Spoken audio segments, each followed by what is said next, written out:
Good afternoon. I'm Ray Heisey, Professor of Communication Studies at Kent State University, and we're very pleased to bring you a special discussion this afternoon on the commemoration of May 4. We've been engaged in a workshop for the last couple of weeks on the weekends. We've been studying and learning and having special experts come in to talk about what happened on May 4. And we have one of these panels with us this afternoon to discuss a synthesizing consideration of this May 4 weekend. And so we'd like to begin by introducing ourselves, and we'll begin at the far right. Okay, I'm Halim El-Dabh. I'm a university professor of music emeritus, specialized in African ethnomusicology. I'm also the author, composer, and writer of opera flies. And ethnomusicology is the study of what? Study of music within a social context. It's like the anthropology of music. So you go out in the field, you recognize the fact that music affects the society and the society affects music. You can, in a way, predict social changes, economic changes, behavior with studying the ethnomusicology of a given community. Good. And next on our panel is? My name is Jennifer Seitz, and I am an English major, and this is my senior year. What aspect of English is of most interest to you? I am studying early American and British literature. Good. And next? My name is Alan Bayless, and I'm also a senior in English. And what do you plan to do next year? Hopefully write for a magazine, with Good. any luck. Good. And to my left is? Hi, I'm Tom Anderson. I'm a tech major. I'm a senior. I'll be graduating, and I hope to go into construction, drafting, designing houses and such for people. Designing houses. Yeah. Residential houses as opposed to commercial buildings? Yeah, right now, I've already designed residential houses for construction companies and individual people. And now I'll have a degree Good. to go a little bit farther. And next is? I'm Jolie Collinsworth. I'm a business major and I'm a freshman. You're just a freshman. Yeah. Well, how about that? Welcome to the university. You have lots to look forward to. Very good. Let's begin our discussion by asking the question, what was the most significant thing that you feel you learned as a result of hearing these people and seeing the things that you've seen in the study of the May 4 events in 1970? Let's start with Julie. Well, like I said before, I really didn't see the purpose of to keep studying this until we talked to Chick, and it was basically because. Now, when you say Chick, for the purpose of our audience, why don't you give her full name and who she is? Oh, Chick. Oh, I'm sorry. Yeah, we wrote it on the board. You remember? Chick Canfora Knepp, and she's a high school teacher in Hudson, Ohio, right? Yeah. Okay, go on. And anyways, when she came in to speak to us, I could feel that there was a purpose in to keeping what happened alive, because they need to find it. I mean, the people that were there, they need answers. And I think that that's important, because I can put myself in their position. And I think that'd be a really hard thing not to know, like, the right answers and the facts and stuff like that. So you feel that you really learned quite a bit of the factual level of information. Well, at the emotional level, Jennifer, did you gain any experience at the emotional level, the feeling level of this whole thing? Oh, definitely. I didn't put it together that, yes, there was a shooting when I was a freshman when I first came here, but I didn't know the emotions of anything. I didn't get to hear. I'm so glad that Chick Canfora came over to speak to us, because she really gave us a good, vivid view of the victims, what it was like on the campus in 1970. And I heard just a very small bit of what the administration gave us, but it wasn't anything. I feel like I was, in a way, there. As a result of her sharing her personal experience? Yes, I think as a way, just for being involved in this workshop. Alan, how about you? What hit you down here in the gut, so to speak? Well, it's through this workshop I learned that there isn't so much, the National Guard isn't as evil as I guess as I once thought they were. The blame is harder to place. And now that I've had a view of more sides of it, I can kind of understand a little bit why it's so hard to make any sense out of it. It's still difficult to make sense out of it, you say. Is that going to be one of the messages that you will take to your friends if they ask you what you learned? Won't they be expecting you to, well, Alan, now really, after all of this study and reading and hearing everything, why doesn't it make more sense to you as to what happened? Well, I can explain factually what happened, and I wouldn't try and shove a judgment onto my friends. I would present everything to them and let them make their own decision. Well, that's an interesting way to put it. You wouldn't want to try to put your own judgment or conclusion on them. But I'd like to ask you, Halim, when you composed Opera Flies, hadn't you made a conclusion or a judgment that you wanted to present to people to believe and accept and experience? I wouldn't call it a judgment, but I was actually moved. My whole being was shaken when I heard people saying, why didn't they kill them all? I mean, that was the most striking thing to me. And then the consciousness of an entire high school students rises up. So there was a kind of a sharing desire as a composer reflecting that society. I had an obligation because I express with music. I have to speak with music and my writing. So I wasn't really judging. I was expressing the involvement of the situation, how it how I realized into my being. And I was shaken by the situation. Well, let me ask Tom, you're going to be an engineer. You're No, not engineer. a technician. Draftsman. A draftsman. Yeah. A draftsman. How do you respond to this music of Opera Flies? Remember how different it was? Did this influence you in any way? What did you think about it? Well, Opera Flies, I could definitely get the interpretation out of it. I could, before he even discussed what some things were, I could pick them out just by how he was saying it. And when he gave us a basic script of how what everybody was to say, you could see the things in it, and he explained deeper into it. So I understood it. Some of the parts I still have a hard time reaching with some of the music because it is kind of abstract, and you have to be really involved with the thing and be into that kind of situation to understand exactly what he was thinking, because this took place 25 years ago. Some of the music's the same, yet the feelings aren't all completely there like they were back then when he did it and when all the high school students kept calling him. So you have a basic knowledge of it, but you don't have a complete concept of what all is involved. And we only heard it once. This is the kind of thing you have to hear over and over to pick out the little details that you miss each time. That's a very good point. And it's very interesting, Halim. You told me something that I think our audience ought to know, and that is this had been lost, this score had been lost for a period of time? Yeah, What it was happened? lost. I was lost, and I just, it was 25 years, and at the 20th anniversary, some people refer to it, but I didn't have it. But now, all of a sudden, people are asking me, and so I called up the school that had it and was able to resurrect the material this year. So the score was lost, the material, the tapes were lost, but everything there was a need to really bring it back. Would you agree with Tom's point that it's the kind of music that needs to be heard more than once? Yeah, I think you need to engage in it. As I said, in the class, that there is a kind of acquaintance or a kind of, just like you learn how to read and write words, you need to learn how to listen to music to understand the impact of it. Yeah, I think it's necessary. Even though the physical vibration does have a communication aspect, whether you understand it or not. So there's an evoking power there.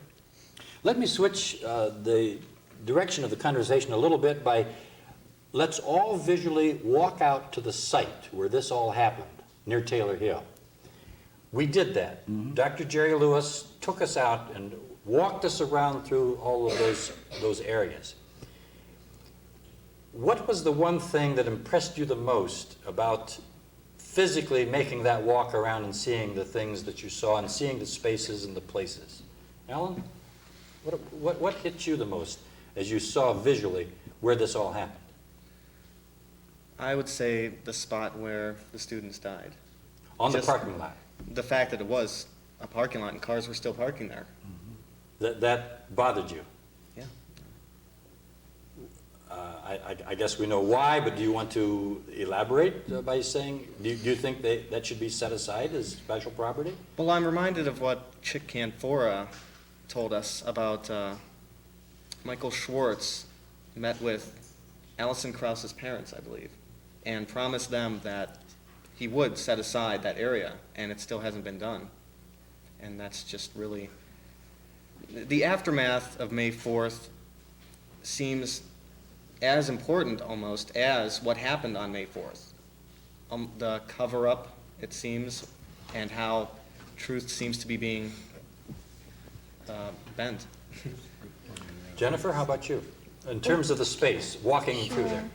Well, I'd have to say that with the movie that I've watched and with other things that I've read in different articles, I'd have to say that the proximity of the guardsmen, I got to see where these people were when they walked through campus to their classes, and I was told that the guardsmen were much further away than I thought, you know, and that they could still hit a live target, an unarmed live target at that place. Really got to me, really touched me. Yeah, okay. As we bring this discussion to a close, I'd like to ask Julie one question. If these 4 students could come back, what would be the one question you would want to ask them? Now, I know this hasn't been rehearsed, and I haven't prompted you in this. You're a freshman here at Kent State University, just like Sandy was, just like Allison was. If they could walk into this room right now where we're discussing this, what would be a question you'd want to ask them? I don't even know. There is so much I'd like to ask. Yeah. Just what it was like to go through that. I mean, there's just a lot of questions that somebody can ask. Tom, I don't know. would a question jump into your mind? I'd have to ask them, like, just exactly what was going through their mind at the moment when they were shot. That'd be one thing I'd like to know, because some of them didn't even know that they were walking into that incident. And when all this came down, it only took 13 seconds for them to do all those shots. The 61 to 67 rounds went off. So I'd like to know what went through their mind, however many of those seconds that they were still alive during that point, what was going through their mind, even if they knew what hit them or what was going on. Yeah, we heard Chick say what went through her mind, didn't we? And Alan, I'll ask you the same question in our final minute here. Any particular question you'd want to ask them? I have too many. It's difficult, isn't it? It's hard to pin down one. It's really difficult. Jennifer, for you? Actually, I'd want to ask them if they were involved in any way with the war movement, because I know a few of them really didn't have any political stance, yet they also died for no reason. Well, thank you. I want to thank all of you on the panel for this discussion on May 4, and I wish you the best as you continue to study and learn. Thank you.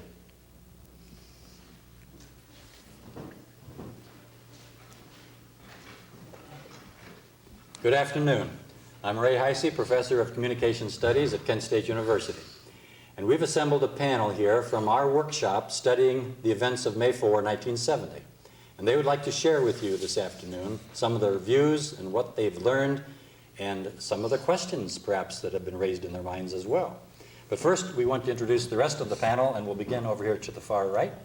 I'm Halim El-Dabh, University Professor of Music Emeritus, specialized in African music, ethnomusicology. I'm the composer, author of Opera Flies. How many continents have you visited as an ethnomusicologist? Well, I did a lot of travel inside of Africa. And then I jumped into Brazil, because Brazil is the next continent that has the largest number of African people outside of Africa. And then I've gone, Europe, Central Asia. Good, thank you. Yeah. And next on our panel is? I'm Leah Curran. I'm a freshman and I'm undecided.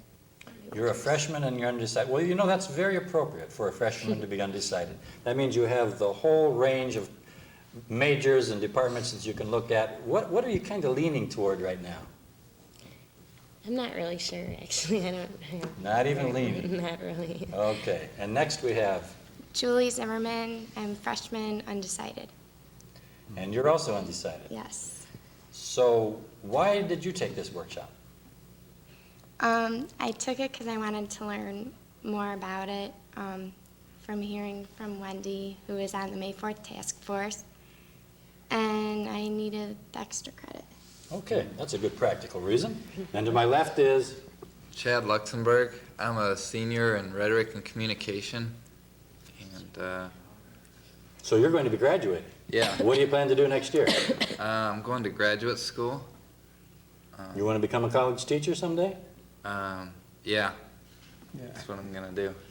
There you are. That's good, isn't it? good, yeah. And next we have, Wendy Simone, and I'm a are freshman. you the Wendy that Julie's talking about? Yes. That you convinced her to join the Yes. workshop? Mhm. Okay.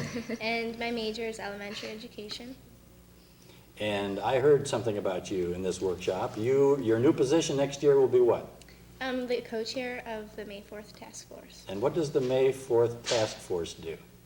It educates the student body about the May 4th events, and not just about May 4th events, but about student activism, past, present, and future, now, today, what we have to do today still, and about the time period, not just about May 4th, 1970, about what was going on before May 4th, what escalated to happen on May 4th, and what continued afterwards. Good. And our final member is? My name is Michael Mead. I am a senior in rhetoric and communications, looking to graduate this May. Meade. That's a famous name. Are you a descendant of the general in the Civil War? Not that I'm aware of. Not that you're aware of. Well, let's begin our discussion of what we learned about May 4 by asking ourselves the question, what was the most startling new fact that you learned as a result of hearing our experts and as a result of your reading? A piece of factual information that you did not know before that really surprised you. Chad, let's start with you. I think for me it was growing up, I always heard that, well, the students threw rocks at the National Guard, so they fired on the students, and that makes it justified because the government tried to dehumanize the students, and they did this kind of by calling them rioters, and as we know, they weren't all rioters, the people that got shot. Well, you used the word dehumanize. I remember, Professor El-Dabh, you talked about the opera Flies. The reason you chose flies as the image in your opera Yeah. was related to that, wasn't it? Exactly, yes. It's the dehumanization aspect. Because you give yourself a license to kill when you make somebody less human, and that sort of gives you that consciousness that's all right, I can kill.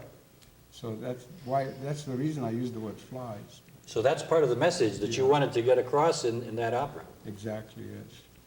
Well, let me ask Leah, when you were listening to the opera, and you remember that Saturday morning when we did that, what was the thing that went through your mind? It was different kind of music in some cases, some of the words you couldn't understand because they were just syllables. Professor El-Dabh said to us that he just made up some of these symbols. Do you want to tell us how you felt? I mean, was this a bunch of gibberish to you, or what kind of reaction did you have? I didn't really understand it all that well. You didn't understand it.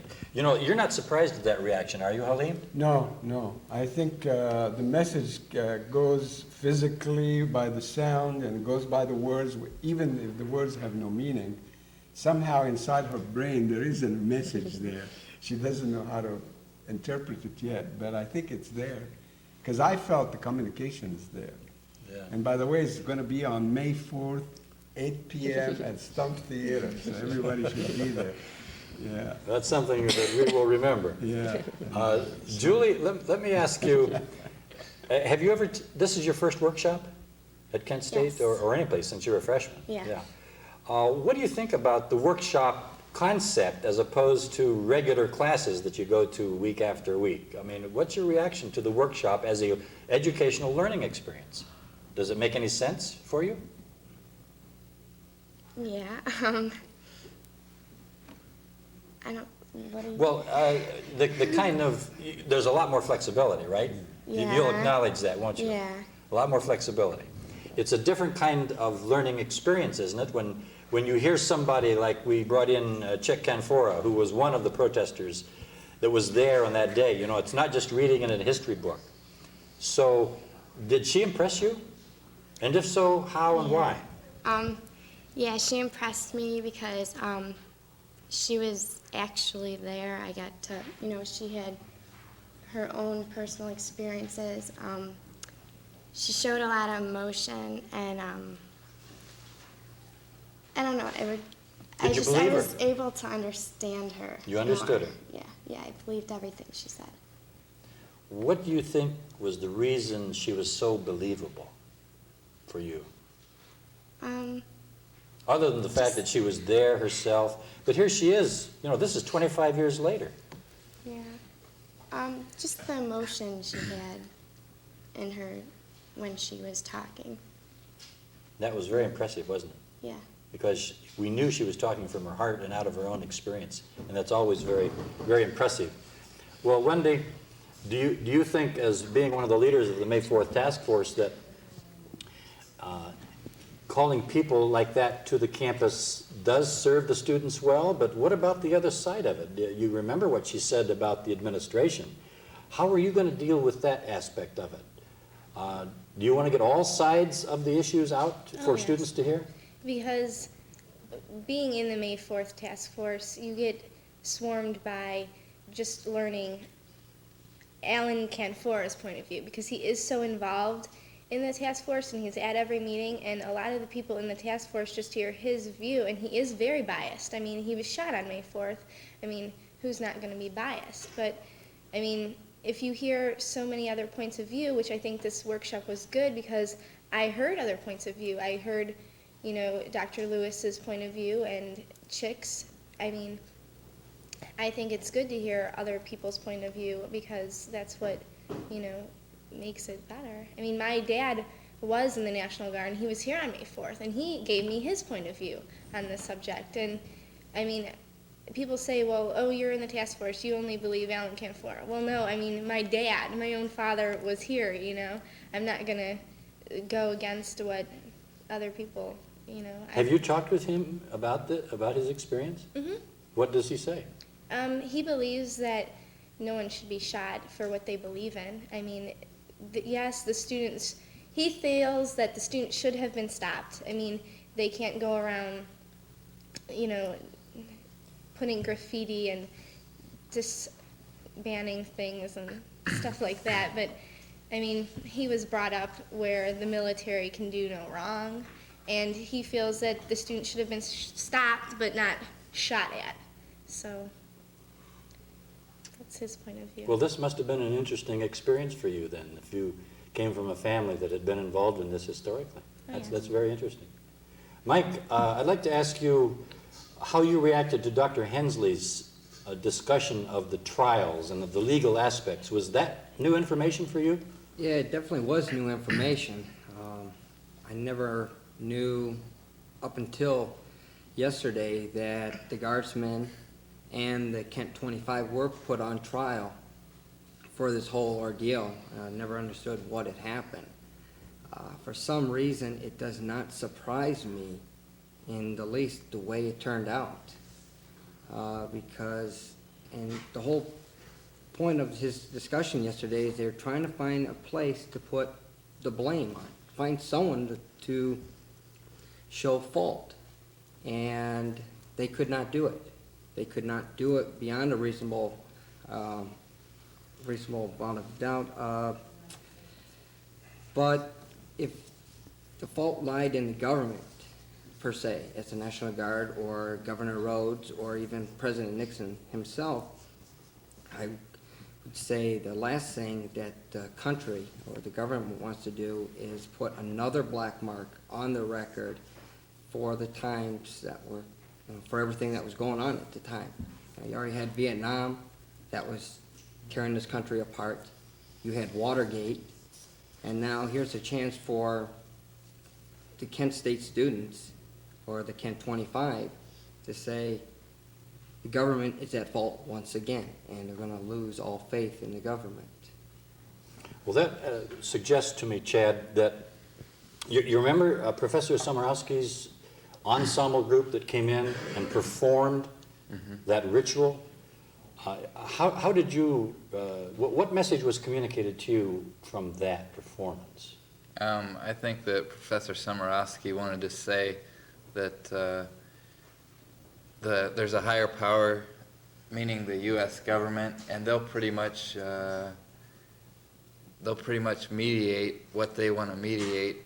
And I think that he also said in there that there are definitely people who are wanting to cover this up and are covering up some kind of truth that I think there's too many holes in the U.S. government side of the story, and that's why they want to suppress it. And I think that's what Somorowski was trying to say with his artwork. Okay. And there was another thing, Julie, that he was trying to say. Remember, he protested about the 4 names of the students not being on the memorial. But do you agree with him that the names should be on the memorial? Why? Because they were a part of this school and they died, and they should be remembered. I mean, I don't really know. Do you think it's right for them? Do you think that Yeah. they are victims or heroes? In one of our discussions, we talked about I that. think they're victims, because even though 2, from what I learned from the workshop, 2 were protesting and 2 were just, walking by, I still think that the protesters also, they weren't doing any harm, to the soldiers. I think that what they did was wrong, and Okay. they should be remembered. Thank you. And Leah, would you have been out there on that hill protesting on May 4th Yeah, if you'd been a student then? yeah, I think I would. I'm not very, politically involved right now, but if it was back then and my friends were dying and going to war, then I would definitely be involved. I think that's interesting. Would all of you have been there for one reason or another, I suppose, huh? Yeah. Well, we want to thank you very much for sharing your views and your thoughts with us this afternoon as we review the workshop of May 4th. Thank you very much.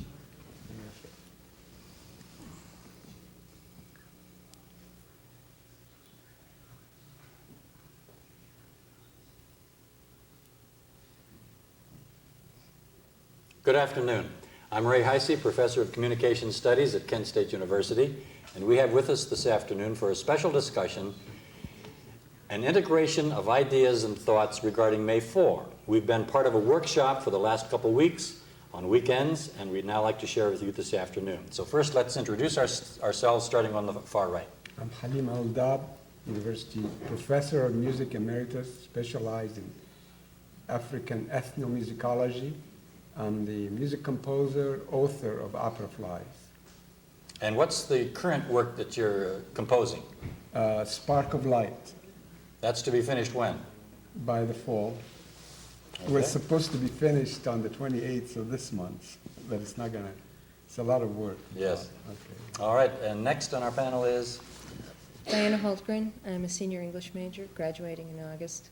and what's your focus in English? My primary focus is 20th century poetry, but my other focus is creative writing. Do you write poetry? Yes, I do. Wow, we have 2 artists here at the end, 2 composers. Very good. And next, My name is Greg Dykes, and I'm a communications major. I'm a sophomore. and what do you plan to do after 2 more years? Are you thinking that far ahead? Yeah, I'd like to go into the advertising field or public relations, somewhere along that line. Okay. And on my left is, I'm Christine Kelly. I'm a sophomore and I'm a family and consumer studies major. Family and Consumer Studies, with what focus or concentration? Social work and family counseling. Good. And our final member is, My name is Marcos Gomez. I'm a criminal justice major. I'm a sophomore. and what do you plan to do with your criminal justice major when you graduate? Become a criminologist. So you want to work for the Justice Department, perhaps? Maybe. FBI? Not that high. Not that high? Okay. All right, let's begin our discussion of what we learned about May 4, the events of May 4. We've had many experts come in. You've done reading. We've seen movies and videos. Let me begin, Diana, with you on the question of what jumped out at you. You already knew some things about May 4th. You've been looking at this for quite some time, but what new aspect of it would you say you learned as a result of this? Well, for me, it was more of a feeling of the division going on in our country at the time.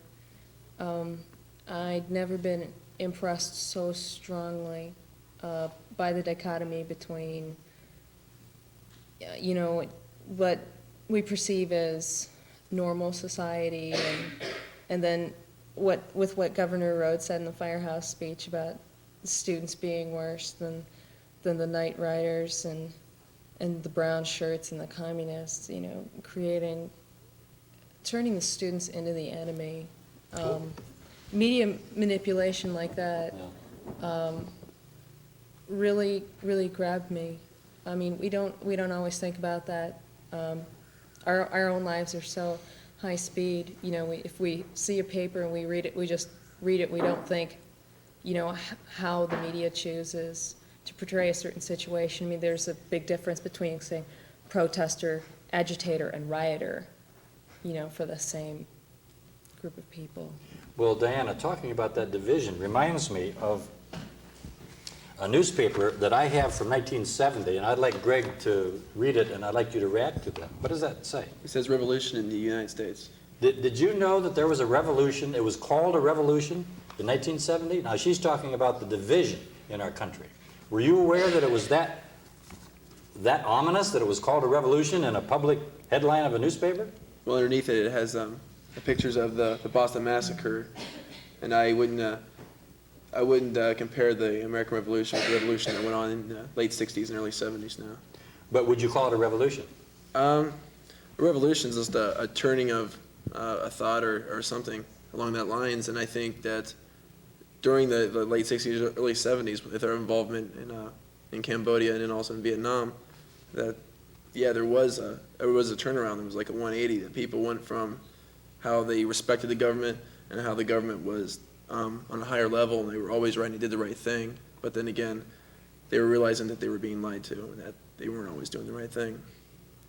Well, Christine, let me ask you, in terms of what you've learned out of this workshop, would you say that the students were justified in engaging in a protest on campus at that time?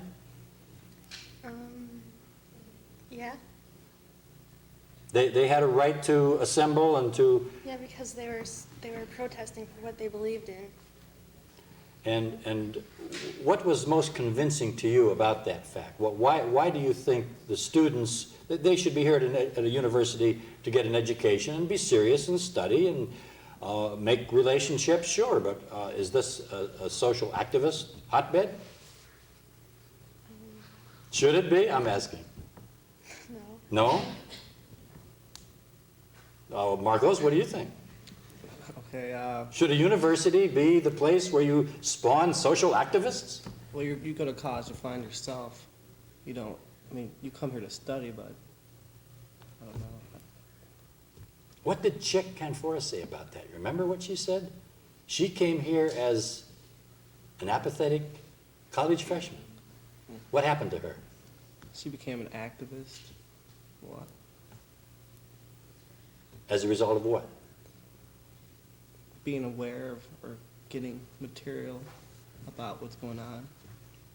Being aware of the situation outside of studying and...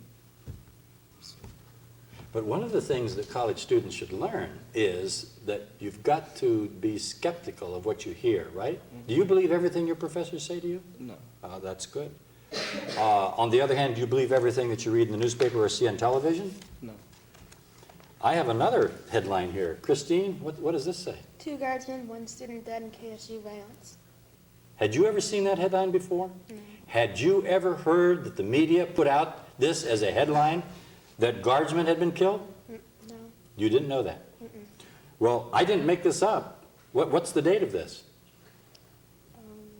May 4, 1970. It's the Record Courier. That's rather interesting.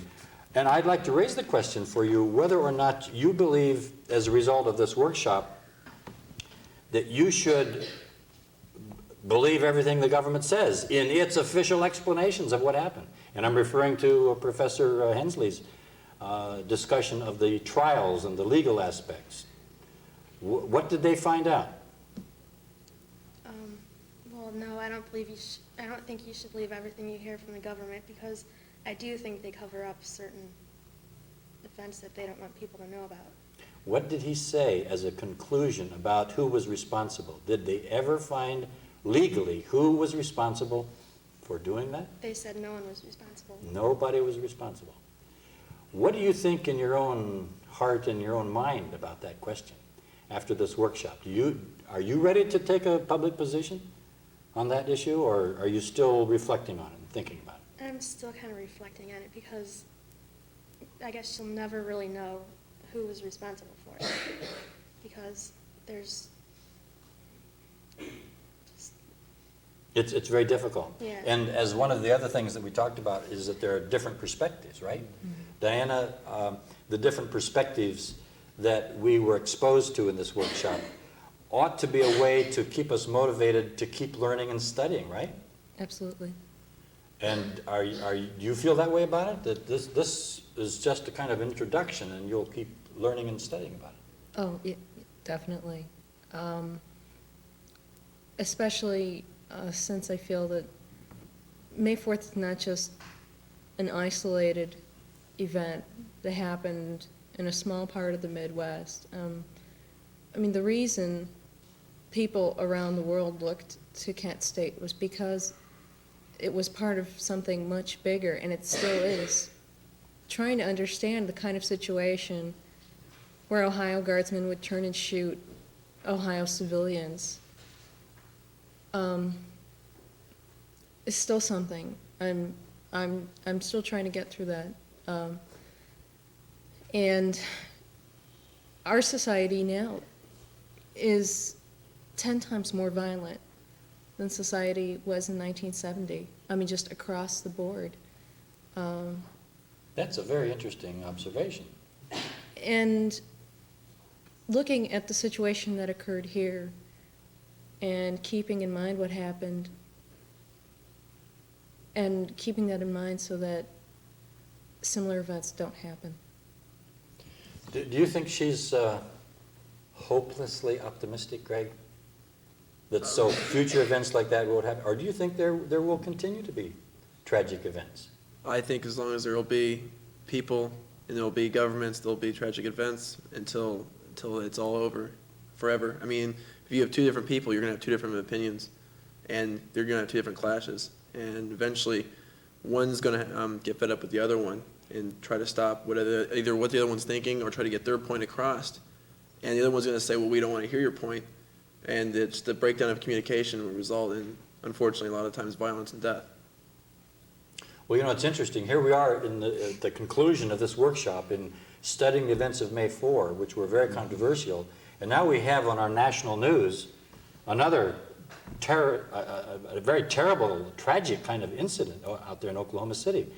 Do you see any connections at all between the events that are happening now and the events of you said, Diana, that we're a more violent society. I mean, this is the worst case in our whole history, isn't it? Does this mean, Halim, that you'll have no problem in composing music based on social events? Yeah, I think it's there. I mean, I agree with Diane that what you say about the elements of divisiveness is still here. I mean, society is more fragmented today than it was in 1970. And we'll have to awake to the fact. We have to be aware of it much more consciously, because it's really more dangerous right now. And so we need some kind of awakening to that we become conscious. Let me ask, as we get to the final minutes of this discussion, I'd like to ask you a question. And that is, if any one of the principals, that is the 4 students who were killed, the National Guardsmen, the governor, think of all the people we've been exposed to, from Dr. Payne, Dr. Lewis, Dr. Hensley, everybody. Which person in all of those principals would you want to call in here and say, I'd like to ask you a question? Who would the person be, Marcos, and what would the question be? I'd like to ask Governor Rhodes a question. How can Governor Rhodes, please step up here to the podium. Marcos has a question. What is your question? How can you be so ignorant to send armed National Guardsmen to a campus where there's people with no weapons? Christine, who would it be for you? And what would your question be? Probably, there'd be a couple people. Probably Chicanfora, and I'd like to ask her what she was feeling after she found out her brother was shot, and how did she handle that? Okay. Greg? I'd like to ask Troop G if they were told to fire, if they just shot out of fear, or if they were shot out of whatever they think. Good. And Diana? He took my idea. Well, Honestly. who would the second person be then? I don't know if I could name a person, but I'd be really interested to know if Kent State was supposed to be an example. Yeah, okay. That's a very interesting question, and I think with that we will conclude, and I want to thank all of you very much for being on our panel this afternoon and talking about May 4th. Thank you very much. I feel like I should be with Regis and Captain Lee.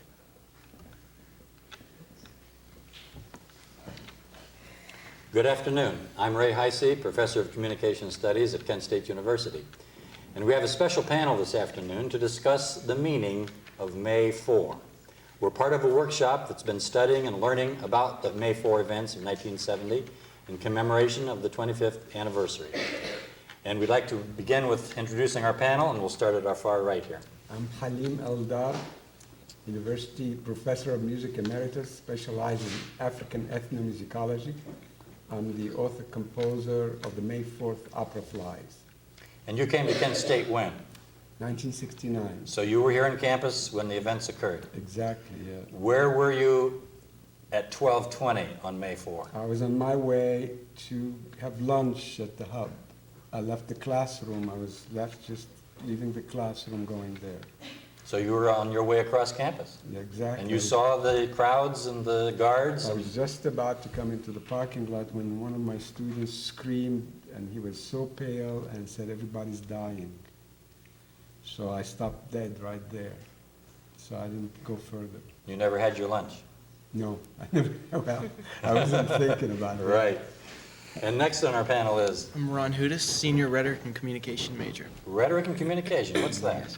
Well, rhetoric is defined as the faculty of observing in any given means, the available means of persuasion. That's great, you get an A. That's right, thank you. What do you plan to do after graduation? I plan to become a manufacturer sales representative. Oh, good. Begin my career there. Good. Go on from there.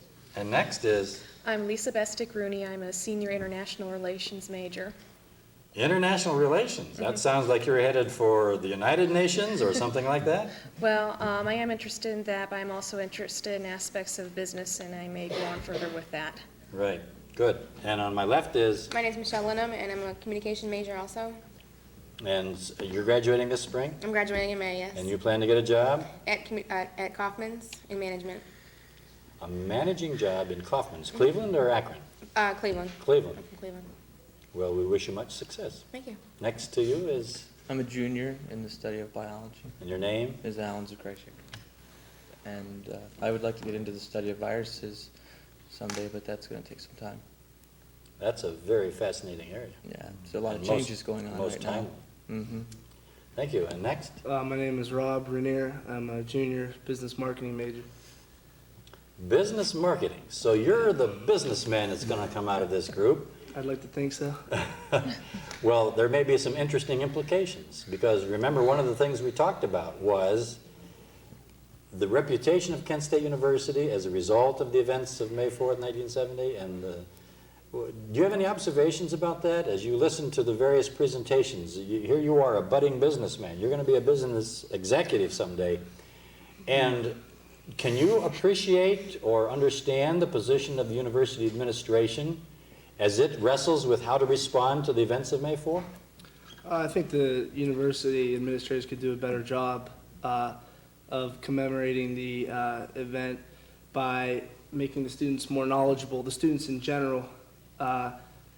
Probably, I agree with Chick Can 4, should have to take this class as like an elective instead of maybe taking a gym class or something to that degree. I think people are ignorant to a lot of the facts, and they spread a lot of ignorant facts to their friends, and before you know it, the truth as to what happened is distorted. So I'd say that the administration has to do a better job of promoting of what exactly did happen the days leading up to May 4th and May 4th. Okay, Rob talks about some distortions. Lisa, on the international scene, do you think that the result of the May 4 events of 1970, some of the people said to us in the presentations that this, I think Dr. Lewis was one of those who said, didn't he, that this was a turning point in the war. This had international repercussions around the world if the Vietnam War is going to be scaled back and the soldiers come home. And did the protesters have something to do with that, do you think? Where do you stand on that analysis? I think they did, because that was more or less the only way that they could communicate their dissatisfaction with the way that, you know, no one was listening to them as far as their views. They had to do something, so they did protest. Maybe some ways violently, and in some ways, you know, not so much. And in the case that I thought of, you know, Kent State, I think they were violent, you know, so much protesting as much as, you know, they could have been. But yet that, you know, shot was heard around the world when the National Guard came on campus. Well, Ron, do you think, as you look back on it and after studying it, that there's no question whatsoever, is there, that the students had a right to be out there protesting? I think the students did have a right, because at that time that's their campus, and you know they have the right to assemble, and just as any person in the United States has the right to assemble and to speak calmly about what's going on. I feel that at that time maybe the students should have taken heed to what was going on and say, hey, we're trying to communicate to you guys the best possible way of doing this.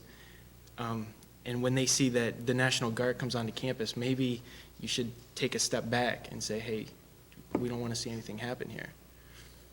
What will be one of the things you'll tell your friends that you learned out of this workshop, other than that point you just made? One of the things I would say would be, Kent State at that time, before the 4 students were shot, was no different as a university than University at Wisconsin or Ohio State University at that time. There were students everywhere, demonstrating either violently or, peacefully. One instance is, the ROTC building. People say that, well, why would they build a burning? But in 1 month, there was 70 ROTC buildings burnt around college campuses. Until the 4 people were shot, Kent State was no different. So it shouldn't be treated with a stigma that the students there are any worse than the students anywhere else. Yeah. Halim, one of the things that impressed me about your opera Flies and about your presentation on the music of protest was that expansion is something you want to see happen when people listen to music. Do you want to elaborate a little bit on that? What do you mean by expansion? Expansion in the awareness, I think, is very important. Expansion in the musical ideas. The way music could be taught to us is more channeled or more tunneled and into one idea. And people are listening to certain things from one point of view. You say, I'm only going to listen to this, but not to that. So there is a literacy need in really understanding or listening to music so you can expand and allow yourself to be part of it. And I want to refer to that expansion happened when I was listening to Chick Comfora's She really, I mean, when I listened to her, I was overwhelmed and I was very emotionally moved because all the images of 1970 came to my mind. So I knew she was saying everything is true because all these images came back to me, and the whole idea of opera flies and the whole idea of what happened immediately came back to me. So in her, she was very emotional, very to the point, and her body, I mean, she was very dramatic too, in a way. Well, that's interesting coming from you as Yeah. a seasoned professor. Yeah. Michelle, did you have the same kind of reaction as a student listening to her? I felt she was very passionate in what she was saying. I felt as though in 1970 she was there as an activist, as an anti-war activist, because she really believed in not having Vietnam, not having our men over there. So when she came to our class and talked to us, I believe that she really, she fought for what she believed in, and she was very passionate in what she said to us. Well, what are you going to take to apply to your own life as a result of listening to her? She said that you can accomplish, if you, get together with other people and protest, you can get things accomplished. Like, she said that, she felt that she could change the world, and she believes that she did, because our boys came home from Vietnam.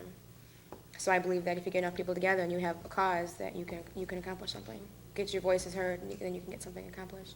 Good. Alan, I'd like to know what you are going to take away from the workshop as something that really got a hold of you somehow. What got a hold of me in this workshop was the fact that there's a lot of changes and there's a lot of ways to express yourself. There's a lot of ways to protest an idea, to let other people understand you. And as far as music, theatrical, or even just discussion, I think people need to think a little bit more about how they do things and how they say things to communicate with each other. Because you need to get the point across in order to get something done. And if you can't get number one done, when are you going to get number two done? In terms of Dr. Hensley's presentation of the trials and the legal aspects, was there something that really bothered you about hearing what he said, how the government responded to all of this? Yeah, the only thing that bothered me about his presentation was the fact that they tried to keep it a little bit under the carpet. Not so much so that people understood what was going on. They wanted just to let you know enough so then you would be happy with what they were doing with it. Because if you knew exactly what was going on, then obviously the community would understand that what was being done wasn't enough for what had happened. Well, let me, in the final minutes of this discussion, ask you the same question I asked one of the other panels, and that is, who would you want to bring into this room now, one of the principals of the events, and what would the question be? And I want to give Halim a chance at that one. Oh, well, I think with what was happening, it was so quiet Sunday night, Monday morning, and with the events that happened, I think it was necessary to close the university for one day. I think President White should have been asked the question, why he kept the university open under those circumstances. Okay, Ron? I would like to ask Governor Rhodes a question, and that question would be, also adding upon what Halim had said, why was Kent State not closed and another university was closed? Why did he not see the students, what they were doing could have posed a threat to, because the main goal of the university is to ensure people, being educated, and this completely interfered with an education. Good. Lisa? Having a hard time picking out this one. Yeah.